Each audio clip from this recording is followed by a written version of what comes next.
I have a 1/8 inch drive punch to make the holes where the spikes are going to go. I've marked the leather already for the placement of the holes.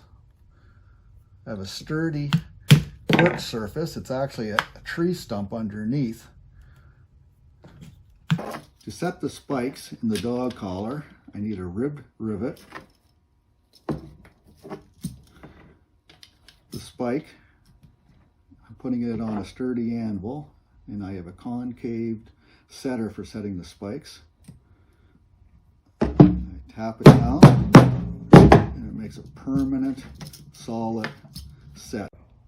Here's our finished spiked dog collar, which you can buy from www.leathersmithdesigns.com, as well as the spikes, the tools, and the setters for doing it yourself.